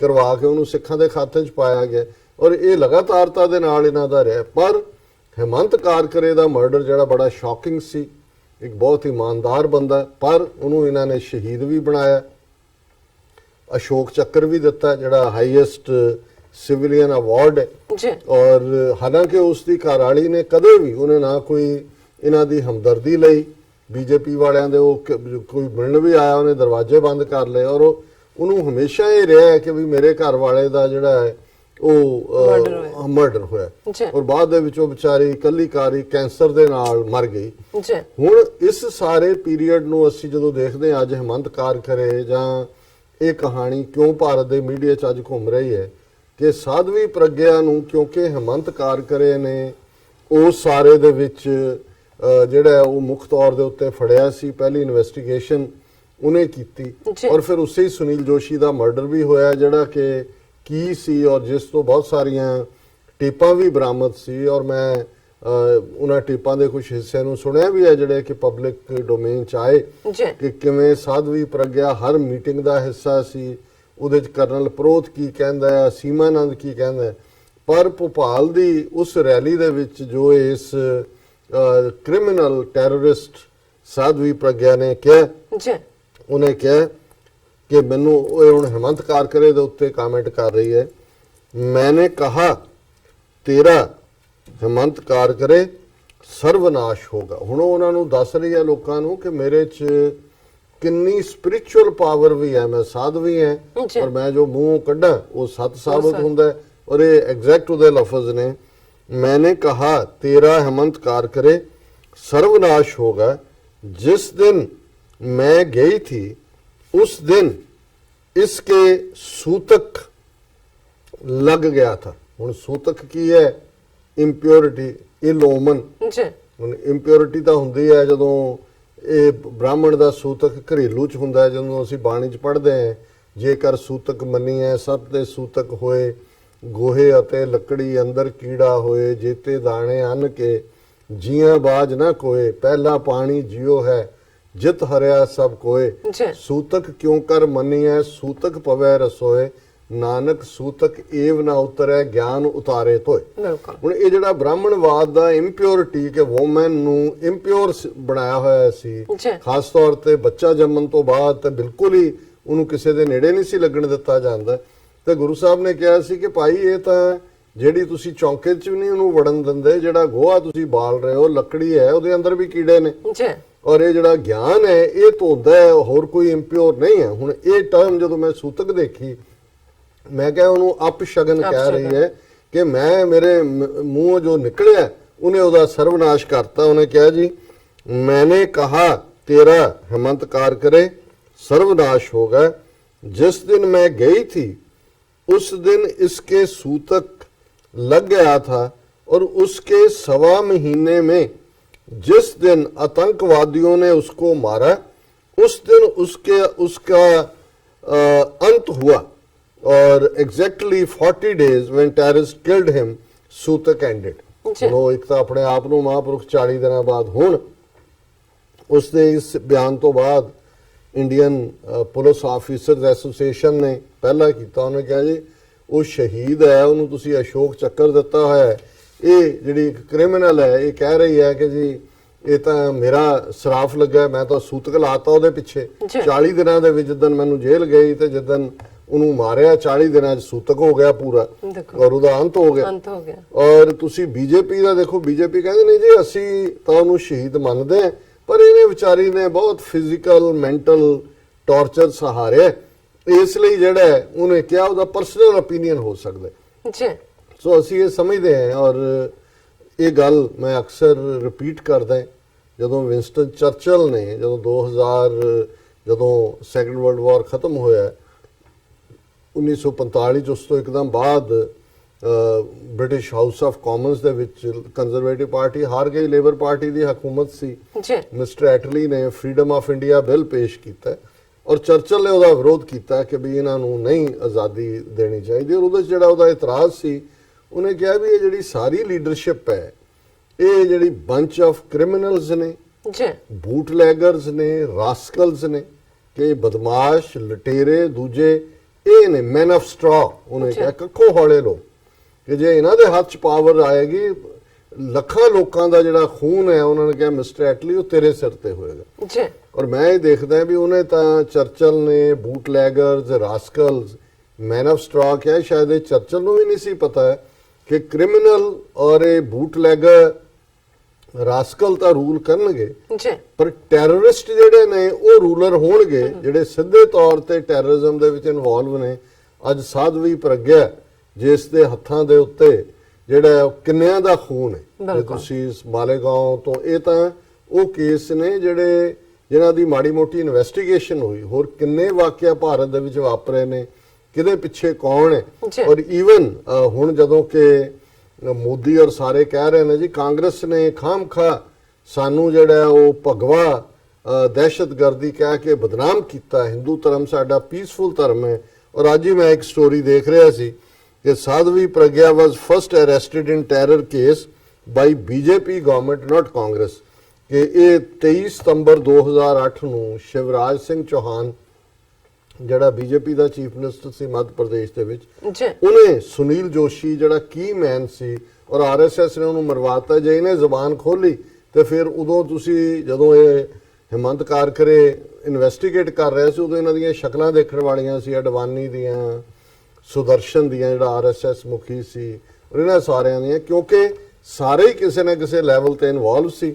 ਤੇ ਸੁਨੀਲ ਜੋਸ਼ੀ ਨੂੰ ਐਲੀਮੀਨੇਟ ਕਰ ਦਿੱਤਾ, ਪਰ ਇਹਦੇ ਬਾਵਜੂਦ ਹਿਮੰਤ ਕਾਰਕਰੇ ਨੇ ਅਲਟੀਮੇਟਲੀ ਹੋਰ ਐਵੀਡੈਂਸ ਲੱਭ ਕੇ ਚਾਰਜ ਫਾਈਲ ਕਰ ਦਿੱਤੇ ਐਂਡ ਇਵੈਂਚੁਅਲੀ ਹਿਮੰਤ ਕਾਰਕਰੇ ਔਰ ਉਹਦੇ ਦੋ ਸੀਨੀਅਰ ਆਫੀਸਰਸ ਨੂੰ ਵੀ ਜਿਹੜਾ ਉਹ ਐਲੀਮੀਨੇਟ ਕਰ ਦਿੱਤਾ। ਸੋ ਕੁੱਲ ਮਿਲਾ ਕੇ ਜਦੋਂ ਅਸੀਂ ਇਹ ਕਹਿੰਦੇ ਹਾਂ ਕਿ ਭਾਰਤ ਦੇ ਵਿੱਚ ਇਹ ਜਿਹੜੀ ਪੋਲੀਟੀਸ਼ੀਅਨਸ ਦੀ ਜਰਨੀ ਹੈ ਇਹ ਕ੍ਰਿਮੀਨਲਸ ਤੋਂ ਟੈਰਰਿਸਟ ਦੀ ਹੈ, ਤੇ ਇਹ ਬਿਲਕੁਲ ਟਰੂ ਹੈ। ਔਰ ਮੈਂ ਕੱਲ ਹੀ ਇੱਕ ਖਬਰ ਹੋਰ ਵੀ ਦੇਖ ਰਿਹਾ ਸੀ ਕਿ CBSE central board of secondary education ਹੈ ਜਿਹਦੇ ਥੱਲੇ ਹਾਈ ਸਕੂਲ ਦਾ ਸਾਰਾ ਸਿਲੇਬਸ ਆਉਂਦਾ ਹੈ ਔਰ ਇਹ ਬੜੀਆਂ ਸਟੈਂਡਰਡ ਇੰਸਟੀਚਿਊਟਸ ਇਹਨਾਂ ਦਾ ਮੰਨਿਆ ਆਮ ਸਟੇਟਾਂ ਦੇ ਸਕੂਲ ਬੋਰਡਸ ਨਾਲੋਂ ਇਹਨੂੰ ਚੰਗਾ ਮੰਨਿਆ ਜਾਂਦਾ ਹੈ। ਬਹੁਤੀ ਵਾਰੀ ਫੌਜੀਆਂ ਦੇ ਮੁੰਡੇ ਕੁੜੀਆਂ CBSE ਸਕੂਲਾਂ 'ਚ ਪੜ੍ਹਦੇ ਸੀ ਔਰ ਉਹਦੇ 'ਚ ਉਹਨਾਂ ਨੇ ਇਹ ਹੈਡਲਾਈਨ ਹੈ chapter on democracy among 5 chapters dropped from CBSE class 10 syllabus. ਹੁਣ ਸੈਂਟਰ ਗਵਰਨਮੈਂਟ ਦੇ ਅੰਡਰ ਹੁੰਦਾ ਹੈ, ਅਦਰਵਾਈਜ਼ ਐਜੂਕੇਸ਼ਨ ਸਟੇਟ ਦਾ ਸਬਜੈਕਟ ਹੈ। ਉਹਨਾਂ ਨੇ ਕਿਹਾ ਵੀ ਸੈਂਟਰ ਨੇ ਆਰਡਰ ਕੀਤਾ ਕਿ ਆਉਣ ਵਾਲੇ ਜਿਹੜਾ ਸਾਲ ਹੈ ਉਹਦੇ 'ਚ 5 ਚੈਪਟਰ CBSE ਦੇ ਸਿਲੇਬਸ 'ਚੋਂ ਕੱਢ ਦਿੱਤੇ ਜਾਣਗੇ। ਪਹਿਲਾ ਚੈਲੰਜਸ ਟੂ ਡੈਮੋਕ੍ਰੇਸੀ, ਇਹ ਚੈਪਟਰ ਹੁਣ ਨਿਆਣੇ ਨਹੀਂ ਪੜ੍ਹਨਗੇ ਵੀ ਡੈਮੋਕ੍ਰੇਸੀ ਨੂੰ ਕੀ ਚੈਲੰਜ ਹੈ। ਡੈਮੋਕ੍ਰੇਸੀ ਐਂਡ ਡਾਈਵਰਸਿਟੀ, ਕਿ ਲੋਕਤੰਤਰ ਦੇ ਵਿੱਚ ਜਿਹੜੀ ਵਿਭਿੰਨਤਾ ਹੈ ਅੱਡ ਅੱਡ ਦਾ ਇਹ ਵੀ ਕੱਢਿਆ ਜਾਏਗਾ। ਪੋਲੀਟੀਕਲ ਸਟਰਗਲਸ ਐਂਡ ਮੂਵਮੈਂਟਸ, ਸਿਆਸੀ ਜਿਹੜੇ ਸੰਘਰਸ਼ ਨੇ ਔਰ ਜਿਹੜੀਆਂ ਲਹਿਰਾਂ। Forest and wild life and water resources. ਹੁਣ ਇਹਦੇ 'ਚ ਇਹ ਦੇਖੋ ਵੀ ਇਹ 5 ਚੈਪਟਰ ਕਢਾਉਣ ਦੀ ਕਿਉਂ ਲੋੜ ਪਈ, ਕਿਉਂਕਿ ਸਭ ਤੋਂ ਵੱਡੇ ਚੈਲੰਜ ਤਾਂ ਡੈਮੋਕ੍ਰੇਸੀ ਨੂੰ ਇਹ ਬਣੇ ਹੋਏ ਨੇ। ਹੁਣ ਜਦੋਂ ਸਟੂਡੈਂਟ ਪੜ੍ਹਨਗੇ ਕਿ ਡੈਮੋਕ੍ਰੇਸੀ ਐਂਡ ਡਾਈਵਰਸਿਟੀ, ਜਿਹੜੀ ਡਾਈਵਰਸਿਟੀ ਹੈ ਅੱਡ ਅੱਡ ਲੋਕਾਂ ਦਾ, ਧਰਮਾਂ ਨੂੰ ਮੰਨਣ ਵਾਲਿਆਂ ਦਾ, ਐਥਨੀਸਿਟੀਜ਼ ਦਾ, ਬੋਲੀਆਂ ਬੋਲਣ ਵਾਲਿਆਂ ਦਾ ਇੱਕ ਢਾਂਚੇ ਥੱਲੇ ਹੋਣਾ ਇਹ ਮੁਲਕ ਦੀ ਬਿਊਟੀ ਹੈ। ਤੇ ਇਹਨਾਂ ਦੀ ਆਈਡੀਓਲੋਜੀ ਤਾਂ ਹਿੰਦੁਸਤਾਨ ਹੈ ਕਿ ਵੀ ਇਹ ਤਾਂ ਕਹਿੰਦੇ ਨੇ ਕਿ ਵੀ ਇੱਥੇ ਜੇ ਤੁਸੀਂ ਰਹਿਣਾ ਤੇ ਫਿਰ ਵੰਦੇ ਮਾਤਰਮ ਤੁਹਾਨੂੰ ਕਹਿਣਾ ਪਏਗਾ, ਹਿੰਦੂ ਆਪਣੇ ਆਪ ਨੂੰ ਕਹਾਣਾ ਪਿਆ। ਉਹਨਾਂ ਕਿਹਾ ਜੀ ਚੈਪਟਰ ਹੀ ਕੱਢੋ। ਹੁਣ 10ਵੀਂ ਦਾ ਸਟੂਡੈਂਟ 15 ਸਾਲ ਦਾ ਹੁੰਦਾ, 15 ਜਾਂ 16 ਸਾਲ ਦਾ, ਕਿ ਵੀ ਉਹਦਾ ਦਿਮਾਗ। ਫਿਰ ਪੋਲੀਟੀਕਲ ਸਟਰਗਲਸ ਐਂਡ ਮੂਵਮੈਂਟਸ, ਕਿ ਜੇ ਤੁਸੀਂ ਪੋਲੀਟੀਕਲ ਸਟਰਗਲ ਦੇਖੋਗੇ 20ਵੀਂ ਸਦੀ 'ਚ ਭਾਵੇਂ ਉਹਦੇ 'ਚ ਉਹ ਕਾਂਗਰਸ ਨੂੰ ਹੀ ਨਵਾਜਦੇ ਨੇ, ਗਾਂਧੀ, ਨਹਿਰੂ, ਦੂਜੇ ਤੀਜੇ, ਇਹਨਾਂ ਦੀ ਤਾਂ ਕੋਈ ਕੰਟਰੀਬਿਊਸ਼ਨ ਹੀ ਨਹੀਂ ਹੈ ਆਰਐਸਐਸ ਦੀ। ਸਟੂਡੈਂਟ ਪੁੱਛਣਗੇ ਵੀ ਇਹ ਜਿਹੜੇ ਰੂਲਰ ਆਰਐਸਐਸ ਵਾਲੇ ਨੇ ਇਹਨਾਂ ਨੇ ਕੀ ਕੰਟਰੀਬਿਊਟ ਕੀਤਾ ਹੋਇਆ ਅੰਗਰੇਜ਼ਾਂ ਤੋਂ ਆਜ਼ਾਦੀ ਲੈਣ ਦੇ ਵਿੱਚ। ਇਹ ਤਾਂ ਸਾਰੇ ਜਿਹੜੇ ਨੇ ਟੁੱਚੇ ਬਣੇ ਹੋਏ ਸੀ ਉਹਨਾਂ ਦੇ। ਫੋਰੈਸਟ ਐਂਡ ਵਾਈਲਡ ਲਾਈਫ, ਹੁਣ ਜ਼ਾਹਰ ਹੈ ਵੀ ਜਿਹੜੇ ਆਦੀਵਾਸੀ ਟ੍ਰਾਈਬਲ ਲੋਕ ਨੇ ਉਹ ਉਹਨਾਂ ਨੂੰ ਕਹਿੰਦੇ ਹੀ ਜੰਗਲਾਂ ਦੇ ਵਾਸੀ ਨੇ, ਉਹ ਪੁਰਾਣੇ ਨੇ। ਉਹਨਾਂ ਦੀਆਂ ਜ਼ਮੀਨਾਂ ਖੋਹ ਕੇ, ਜੰਗਲ ਖੋਹ ਕੇ ਮਲਟੀਨੈਸ਼ਨਲਸ ਨੂੰ ਦੇ ਰਹੇ ਨੇ। ਵਾਈਲਡ ਲਾਈਫ ਤਾਂ ਖਤਮ ਹੋ ਹੀ ਰਹੀ ਹੈ, ਉਹ ਵਿਚਾਰਿਆਂ ਨੂੰ ਉਹਨਾਂ ਦਾ ਸ਼ਿਕਾਰ ਜਾਨਵਰਾਂ ਵਾਂਗ ਕਰਦੇ ਨੇ। ਉਹ ਵੀ ਸਟੂਡੈਂਟਸ ਨੂੰ ਨਹੀਂ ਦੱਸਣਾ ਚਾਹੁੰਦੇ ਵੀ ਅਸੀਂ ਕੀ ਕਰ ਰਹੇ ਹਾਂ। ਵਾਟਰ ਰਿਸੋਰਸਿਸ, ਜੇ ਹੁਣ ਪਾਣੀ ਦਾ ਆਏਗਾ, ਪਾਣੀ ਦੇ ਲਾਅ ਨੇ, ਰਾਈਪੇਰੀਅਨ ਲਾਅ ਹੈ, ਤੁਸੀਂ ਪੰਜਾਬ ਵਰਗੇ ਸੂਬੇ ਨੂੰ ਲੁੱਟ ਰਹੇ ਹੋ, ਉਹਨਾਂ ਦੀ ਸਾਰੀ ਕੁਦਰਤੀ ਦੌਲਤ ਨੂੰ ਮੁਫਤ ਲਿਜਾ ਰਿਹਾ ਰਾਜਸਥਾਨ, ਹਰਿਆਣਾ, ਔਰ ਕਿਵੇਂ ਤੁਸੀਂ ਡਿਪਲੀਟ ਕਰ ਰਹੇ ਹੋ ਵਾਟਰ ਰਿਸੋਰਸਿਸ ਨੂੰ। ਸੋ ਜ਼ਾਹਰ ਹੈ ਕਿ ਭਾਰਤ ਜਿਹੜਾ ਇੱਕ ਗੁੰਡਾ ਤੰਤਰ ਤੋਂ ਦਹਿਸ਼ਤਗਰਦੀ ਵਾਲਾ ਤੰਤਰ ਤਾਂ ਬਣਿਆ ਹੀ ਹੈ। ਡੈਮੋਕ੍ਰੇਸੀ ਦੇ ਨਾਂ ਥੱਲੇ ਮੋਬੋਕ੍ਰੇਸੀ ਹੈ, ਭੀੜ ਭੜੱਕੇ ਦਾ ਜ਼ੋਰ ਹੈ, ਔਰ ਹਿੰਦੂਤਵਾਦੀ ਆਈਡੀਓਲੋਜੀ ਪੂਰੇ ਤੌਰ ਦੇ ਉੱਤੇ ਗੁੰਡਿਆਂ ਦੇ ਨਾਲ। ਸਟਰੀਟ ਤੇ ਗੁੰਡੇ ਨਿਕਲਦੇ ਨੇ, ਉਹ ਜਿਹਨੂੰ ਮਰਜ਼ੀ ਜੋ ਮਰਜ਼ੀ ਕਹਿ ਦੇਣ ਕਿ ਵੀ ਤੇਰਾ ਜਿਹੜਾ ਉਹ ਟਵੀਟ ਤੋਂ ਫਲਾਣਾ ਕਰਤਾ ਜਾਂ ਸੋਸ਼ਲ ਮੀਡੀਆ ਦੇ ਨਾਂ ਥੱਲੇ, ਔਰ ਅਦਰਵਾਈਜ਼ ਜਿਹਦੇ ਮਰਜ਼ੀ ਦੇ ਘਰੋਂ ਜਾ ਕੇ ਕਹਿਣ ਕਿ ਜੀ ਇਹ ਜੇ ਗਾਂ ਭਾਵੇਂ ਉਹਨੇ ਵਿਚਾਰੇ ਨੇ ਬੱਚਿਆਂ ਦੇ ਦੁੱਧ ਲਈ ਬੰਨੀ ਹੋਏ ਕਿ ਜੇ ਗਾਂ ਲੈ ਕੇ ਆਇਆ ਇਹਨੇ ਤਾਂ ਇਹਨੂੰ ਮਾਰਨਾ ਸੀ। ਜੀ। ਸੋ ਕੁੱਲ ਮਿਲਾ ਕੇ ਅਸੀਂ ਦੇਖ ਰਹੇ ਹਾਂ ਕਿ ਅੱਜ ਜੋ ਚਰਚਲ ਦੀ ਭਵਿੱਖਬਾਣੀ ਸੀ ਉਹ ਸੱਚ ਉਸ ਸਾਬਤ ਦੀ ਹੋਈ। ਪੇਸ਼ੀਨ ਗੋਈ ਸੀ, ਗੱਲ ਉਸ ਤੋਂ ਵੀ ਅੱਗੇ ਚਲੀ ਗਈ। ਜੀ। ਔਰ ਹੁਣ ਆਉਣ ਵਾਲੇ 2019 ਚ ਉਹ ਆਦਿੱਤਿਆਨਾਥ ਯੋਗੀ, ਇੱਕ ਕ੍ਰਿਮੀਨਲ ਜਿਹਦੇ ਖਿਲਾਫ ਕਿੰਨੇ ਮਰਡਰ ਕੇਸ, ਔਰ ਜਿਹੜਾ ਧੜੱਲੇ ਨਾਲ ਕਹਿ ਰਿਹਾ ਹੈ ਆਪਣੇ ਜਿੱਥੇ ਕਿ 17% ਉਹਦੇ ਸੂਬੇ ਦੀ ਆਬਾਦੀ ਮੁਸਲਮਾਨਾਂ ਦੀ ਹੈ, ਗ੍ਰੀਨ ਵਾਇਰਸ। ਜੀ। ਸਾਕਸ਼ੀ ਮਹਾਰਾਜ ਜਿਹੜਾ ਕਹਿੰਦਾ ਵੀ ਬਣਾ ਦਿਓ ਜ਼ਬਰਦਸਤੀ ਸਭ ਨੂੰ ਹਿੰਦੂ। ਸਾਧਵੀ ਪ੍ਰਗਿਆ ਜਿਹੜੀ ਕਹਿੰਦੀ ਹੈ ਮੇਰਾ ਸੂਤਕ ਲੱਗ ਗਿਆ ਔਰ ਇਹ 40 ਦਿਨਾਂ ਚ ਮਰ ਗਿਆ ਉਹ ਦਹਿਸ਼ਤਗਰਦ, ਔਰ ਮੈਂ ਤਾਂ ਸਾਧਵੀ ਹਾਂ। ਇਹ ਸਾਰੇ ਜਿਹੜੇ ਨੇ ਇਹ ਪਾਰਲੀਮੈਂਟ 'ਚ ਵੀ ਬੈਠੇ ਹੋਣਗੇ, ਸਟੇਟ ਦੀਆਂ ਅਸੈਂਬਲੀਆਂ 'ਚ ਵੀ ਇਹ ਹੋਣਗੇ। ਬਿਲਕੁਲ। ਔਰ ਗੱਲ ਕਿੱਧਰ ਨੂੰ ਜਾਏਗੀ। ਔਰ ਮੈਂ ਇਹ ਵੀ ਦੱਸਦੇ ਹਾਂ ਸੈਗਮੈਂਟ ਕਲੋਜ਼ ਕਰਨ ਤੋਂ ਪਹਿਲੇ ਜੀ ਕਿ ਅੱਜ ਸਾਡੇ ਸਟੂਡੀਓ 'ਚ ਪ੍ਰੋਮਿਨੈਂਟ ਜਰਨਲਿਸਟ ਔਰ ਐਨਾਲਿਸਟ ਸਲੀਮ ਮਲਕ ਆਏ ਹੋਏ ਨੇ। ਜੀ। ਔਰ 9 ਵਜੇ ਸਾਡਾ ਪ੍ਰੋਗਰਾਮ ਖਤਮ ਹੁੰਦਾ ਹੈ, 9 ਤੋਂ 9:30 ਖਬਰਾਂ ਹੁੰਦੀਆਂ ਨੇ, 9:30 ਤੋਂ 10:30 ਜਿਹੜੀ ਹੈ ਪੈਨਲ ਡਿਸਕਸ਼ਨ ਹੋਏਗੀ, ਜੀ ਜਿਹਦੇ 'ਚ ਇਸ਼ੂ ਇਹ ਵੀ ਹੈ ਜੋ ਚੱਲ ਰਿਹਾ ਹਿੰਦੁਸਤਾਨ 'ਚ ਕ੍ਰਿਮੀਨਲ ਔਰ ਟੈਰਰਿਸਟ ਇਹਨਾਂ ਦਾ ਕੰਬੀਨੇਸ਼ਨ ਆਰਐਸਐਸ ਕਿਵੇਂ ਇਸ 2019 ਦੀਆਂ ਇਲੈਕਸ਼ਨਸ ਦੇ ਵਿੱਚ ਕੈਪਚਰ ਕਰਨਾ ਚਾਹੁੰਦਾ ਹੈ, ਜੀ ਚੋਣ ਜਿੱਤਣਾ ਚਾਹੁੰਦਾ ਹੈ। ਔਰ ਇਹਦੇ ਨਾਲ ਹੀ ਖਾਸ ਤੌਰ ਤੇ ਇਮਰਾਨ ਖਾਨ ਸਾਹਿਬ ਜਿਨ੍ਹਾਂ ਦੀ 24 ਤੋਂ 28 ਅਪ੍ਰੈਲ ਤੱਕ ਚੀਨ ਦੀ ਯਾਤਰਾ ਹੈ, ਜਿਹੜਾ ਚਾਈਨਾ ਪਾਕਿਸਤਾਨ ਇਕਨੋਮਿਕਲ ਕੋਰੀਡੋਰ ਦੇ ਉੱਤੇ, ਔਰ ਉਹਨੂੰ ਸੈਬੋਟਾਜ ਕਰਨ ਦੇ ਲਈ ਕਿਵੇਂ ਗਵਾਦਰ ਤੋਂ ਕਰਾਚੀ ਜਾ ਰਹੀਆਂ 4-5 ਬੱਸਾਂ ਚੋਂ 14 ਦੇ ਕਰੀਬ ਜਿਹੜੇ ਹਜ਼ਰਾਤ ਨੇ ਉਹਨਾਂ ਨੂੰ ਕੱਢ ਕੇ, ਜਿਹੜੇ ਕਿ ਐਥਨੀਸਿਟੀ ਪੰਜਾਬੀ ਜਾਂ ਹਜ਼ਾਰੇ ਸਨ, ਔਰ ਉਹਨਾਂ ਨੂੰ ਮਾਰ ਮੁਕਾਇਆ। ਔਰ ਕਿਵੇਂ ਇੰਡੀਅਨ ਇੰਟੈਲੀਜੈਂਸ ਰਾਹ ਉੱਥੇ ਸਰਗਰਮ ਹੈ, ਪਲੱਸ ਕਸ਼ਮੀਰ ਦੇ ਨਾਲ ਲਾਈਨ ਆਫ ਕੰਟਰੋਲ ਦੇ ਉੱਤੇ ਕਿਵੇਂ ਸਾਰਾ ਜਿਹੜਾ ਟ੍ਰੇਡ ਹੈ ਉਹਨੂੰ ਸਸਪੈਂਡ ਕੀਤਾ ਗਿਆ। ਜੀ ਔਰ ਇਹਦੇ ਨਾਲ ਮੈਂ ਇਹ ਵੀ ਦੱਸਦੇ ਹਾਂ ਕਿ ਬੇਸ਼ੱਕ ਪਿਛਲੇ ਹਫਤੇ ਅਸੀਂ ਸਟਾਕਟਨ ਦੀ ਪੈਰੇਡ ਵੀ ਕਵਰ ਕੀਤੀ ਹੈ, ਔਰ ਉਸ ਤੋਂ ਇੱਕ ਦਿਨ ਪਹਿਲਾਂ ਸੈਚਰਡੇ ਲਹਿੰਦੇ ਪੰਜਾਬ ਦੇ ਗਵਰਨਰ ਮੁਹੰਮਦ ਸਰਵਰ ਜਿਨ੍ਹਾਂ ਦੇ ਆਨਰ ਦੇ ਵਿੱਚ ਸਿੱਖ ਕਮੇਟੀ ਵੱਲੋਂ ਫਰੀਮੌਂਟ ਦੇ ਇੱਕ ਹੋਟਲ ਦੇ ਵਿੱਚ ਫੰਕਸ਼ਨ ਕੀਤਾ ਗਿਆ ਸੀ। ਉਹਨਾਂ ਬੇਸ਼ੱਕ ਦੋਨੋਂ ਪ੍ਰੋਗਰਾਮਾਂ ਨੂੰ ਅਸੀਂ ਲਾਈਵ ਵੀ ਕਵਰ ਕੀਤਾ, ਜੀ ਲੇਕਿਨ ਫਿਰ ਵੀ ਕਈ ਵਾਰ ਇਹ ਹੁੰਦਾ ਹੈ ਕਿ ਜਿਵੇਂ ਫਰੀਮੌਂਟ ਵਾਲੇ ਪ੍ਰੋਗਰਾਮ ਦਾ ਪਹਿਲਾ ਕੁਝ ਹਿੱਸਾ ਥੋੜਾ ਬਹੁਤ ਡਿਸਰਪਟ ਵੀ ਹੋਇਆ। ਸੋ ਸਾਡੇ ਕੋਲ ਹਮੇਸ਼ਾ ਸਾਡੀ ਟੈਕਨੀਕਲ ਟੀਮ ਦਾ ਬੈਕਅਪ ਰਿਕਾਰਡਿੰਗ ਹੁੰਦੀ ਹੈ ਜੀ ਜਿਹੜੀ ਕਿ ਕੈਮਰੇ ਦੇ ਵਿੱਚ ਕੈਚ ਹੋਈ। ਸੋ ਸੈਚਰਡੇ ਔਰ ਸੰਡੇ ਕੱਲ ਔਰ ਪਰਸੋਂ ਦੇ ਪ੍ਰੋਗਰਾਮਾਂ 'ਚ ਫਰੀਮੌਂਟ ਦਾ ਸਮਾਗਮ ਵੀ, ਔਰ ਜਿਹੜਾ ਸਟਾਕਟਨ ਦੀ ਪੈਰੇਡ ਪ੍ਰੀਵੀਅਸ ਨਾਈਟ ਜਿਹੜੀ ਪੈਰੇਡ ਈਵ ਦੇ ਉੱਤੇ ਹੁੰਦੀ ਹੈ ਪ੍ਰੀਵੀਅਸ ਨਾਈਟ, ਉਹਨੂੰ ਵੀ ਦਿਖਾਇਆ ਜਾਏਗਾ। ਔਰ ਬਾਕੀ ਬੇਸ਼ੱਕ ਅਸੀਂ ਇਹਨੂੰ ਥਰਡ ਸੈਗਮੈਂਟ 'ਚ ਡਿਸਕਸ ਕਰਾਂਗੇ ਕਿ ਕਿਵੇਂ ਵਿਸਾਖੀ ਜਿਹੜਾ ਕਿ ਖਾਲਸਾ ਸਾਜਨਾ ਦੇ ਨਾਲ ਵੀ ਜੁੜਿਆ ਹੋਇਆ ਹੈ, ਜੀ ਇਹਦੀ ਰੈਕਗਨੀਸ਼ਨ ਸਾਰੇ ਪਾਸਿਓਂ ਕਿਵੇਂ ਹੋਈ ਹੈ। ਉਹ ਜਿਹੜੇ ਫੈਡਰਲ ਸੈਨੇਟਰ ਹੋਣ, ਸਟੇਟ ਸੈਨੇਟਰ ਹੋਣ, ਅਸੈਂਬਲੀਮੈਨ ਹੋਣ, ਕਾਂਗਰਸਮੈਨ ਹੋਣ, ਥਾਂ ਥਾਈਂ ਇਹਨੂੰ ਸਿੱਖ ਡੇ ਦੇ ਤੌਰ ਤੇ ਰੈਕਗਨਾਈਜ਼ ਕੀਤਾ। ਜੀ ਔਰ ਐਤਵਾਰ ਪਰਸੋਂ ਕਨੈਕਟੀਕਟ ਦੇ ਮੁੱਖ ਗੁਰਦੁਆਰਾ ਸਾਹਿਬ ਹਾਰਟਫੋਰਡ ਸ਼ਾਇਦ, ਜਿੱਥੋਂ ਕਾਫੀ ਸਾਡੇ ਐਕਟਿਵ ਵੀਰ ਨੇ, ਵੀਰ ਸਵਰਨਜੀਤ ਸਿੰਘ, ਸਰ ਮਨਮੋਹਨ ਸਿੰਘ, ਉਹਨਾਂ ਦੇ ਐਫਰਟ ਦੇ ਨਾਲ, ਜਿੱਥੇ ਕਨੈਕਟੀਕਟ ਪਹਿਲੀ ਸਟੇਟ ਬਣੀ ਸੀ ਜਿਹਨੇ ਨਵੰਬਰ 84 ਨੂੰ ਸਿੱਖ ਜੈਨੋਸਾਈਡ ਰੈਕਗਨਾਈਜ਼ ਕੀਤਾ ਸੀ, ਉਹਨਾਂ ਨੇ ਇਸ ਡੇ ਨੂੰ ਵੀ ਰੈਕਗਨਾਈਜ਼ ਕੀਤਾ ਸਿੱਖ ਡੇ ਦੇ ਤੌਰ ਤੇ। ਜੀ ਔਰ ਉਹਨੂੰ ਅਸੀਂ ਥਰਡ ਸੈਗਮੈਂਟ 'ਚ ਥੋੜਾ ਵੇਰਵੇ ਦੇ ਨਾਲ ਵੀ ਡਿਸਕਸ ਕਰਾਂਗੇ। ਸੋ ਸਾਰੇ ਸੈਗਮੈਂਟ ਵੀ ਦੇਖਿਆ ਕਰੋ। ਜੀ ਬਹੁਤ ਵਾਰ ਅਸੀਂ ਦੇਖਦੇ ਹਾਂ ਕਿ ਬਹੁਤਿਆਂ ਨੂੰ ਲੱਗਦਾ ਹੈ ਸ਼ਾਇਦ ਪਹਿਲੇ ਸੈਗਮੈਂਟ 'ਚ ਸਭ ਕੁਝ ਇੰਪੋਰਟੈਂਟ ਹੈ, ਜੀ ਨਹੀਂ ਤਾਂ ਅਸੀਂ ਪਹਿਲਾ ਸੈਗਮੈਂਟ ਖਿੱਚ ਕੇ ਫਿਰ ਤੀਜੇ ਤੇ ਲੈ ਜਾਣਾ। ਬਿਲਕੁਲ। ਸੋ ਇਹ ਹੈ ਕਿ ਵੀ ਔਰ ਸਾਨੂੰ ਇਹਦੇ ਨਾਲ ਹੌਸਲਾ ਵੀ ਹੁੰਦਾ ਹੈ ਜੀ ਔਰ ਆਪਣੀ ਇਨਪੁਟ ਵੀ ਦਿਆ ਕਰੋ ਜਿਹੜੀ ਕਿ ਤੁਸੀਂ ਦਿੰਦੇ ਹੋ। ਪਰ ਮੈਂ ਬਹੁਤ ਵਾਰ ਦੇਖਦਾ ਹਾਂ ਵੀ ਪਹਿਲੇ ਸੈਗਮੈਂਟ ਤੇ ਹੀ ਜ਼ਿਆਦਾ ਕਮੈਂਟਸ ਹੁੰਦੇ ਨੇ, ਫਿਰ ਹੌਲੀ ਹੌਲੀ ਘਟਦਾ ਚਲਾ ਜਾਂਦਾ ਹੈ। ਸਪਿਰਿਚੁਅਲ ਪਹੁੰਚ ਦੇ ਤੱਕ ਜਿਹੜਾ ਉਹ ਕਾਫੀ ਥੱਲੇ ਚਲੇ ਜਾਂਦਾ। ਮਤਲਬ ਇਸ ਗੱਲ ਦਾ ਧਿਆਨ ਰਹੇ ਵੀ ਰੂਹਾਨੀਅਤ ਅਲਟੀਮੇਟਲੀ ਤਾਂ ਸੋਹਣੇ ਰੱਬ ਨੂੰ ਹਿਸਾਬ ਕਿਤਾਬ ਵੀ ਦੇਣਾ ਜਾ ਕੇ।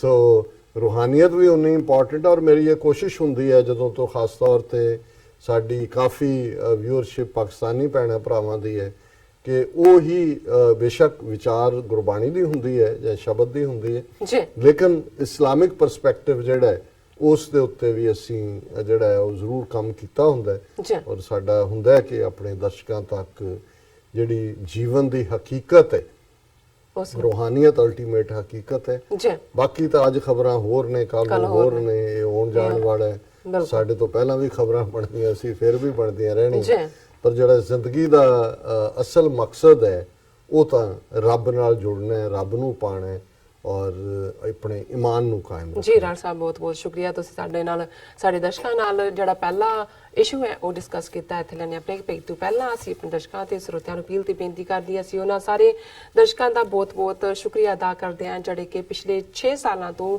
TV 84 ਦੀ ਮਾਈਕ ਸਹਾਇਤਾ ਕਰ ਰਹੇ ਨੇ, ਔਰ ਜਿਹੜੇ ਨਹੀਂ ਕਰ ਰਹੇ ਔਰ ਜਿਹੜੇ ਸੋਚ ਹੀ ਰਹੇ ਨੇ, ਦੇਖ ਹੀ ਰਹੇ ਨੇ, ਅਸੀਂ ਉਹਨਾਂ ਨੂੰ ਅਪੀਲ ਤੇ ਬੇਨਤੀ ਕਰਾਂਗੇ ਕਿ ਤੁਸੀਂ ਵੀ TV 84 ਦੀ ਵੱਧ ਤੋਂ ਵੱਧ ਮਾਈਕ ਸਹਾਇਤਾ ਕਰੋ। ਤੁਸੀਂ ਆਪਣੀ ਮਾਈਕ ਸਹਾਇਤਾ ਸਾਡੀ ਵੈਬਸਾਈਟ tv84.tv ਤੇ ਜਾ ਕੇ ਪੇਪਲ ਦੀ ਵਰਤੋਂ ਕਰਕੇ ਵਨ ਟਾਈਮ ਡੋਨੇਟ ਕਰ ਸਕਦੇ ਹੋ, ਮੰਥਲੀ ਡੋਨੇਟ ਵੀ ਕਰ ਸਕਦੇ ਹੋ। ਤੁਸੀਂ TV 84 ਦੇ ਨਾਮ ਤੇ ਚੈੱਕ ਬਣਾ ਕੇ ਸਾਨੂੰ ਮੇਲ ਵੀ ਕਰ ਸਕਦੇ ਹੋ। ਸਾਡੇ ਇਸ ਪਤੇ ਤੇ 36-01 37 ਐਵਨਿਊ, ਲੌਂਗ ਆਈਲੈਂਡ ਸਿਟੀ, ਨਿਊਯਾਰਕ 11101 USA, ਜਾਂ ਫਿਰ ਤੁਸੀਂ ਸਾਨੂੰ ਫੋਨ ਰਾਹੀਂ ਵੀ ਸੰਪਰਕ ਕਰ ਸਕਦੇ ਹੋ ਸਾਡੇ ਫੋਨ ਨੰਬਰ ਤੇ 5164060694। Thank you so much viewers. ਵਿਚਾਰਾਂ ਦਾ ਸਿਲਸਿਲਾ ਇਸ ਤਰ੍ਹਾਂ ਚੱਲਦਾ ਰਹੇਗਾ। ਮਿਲਦੇ ਹਾਂ ਛੋਟੇ ਜਿਹੇ ਬ੍ਰੇਕ ਤੋਂ ਬਾਅਦ।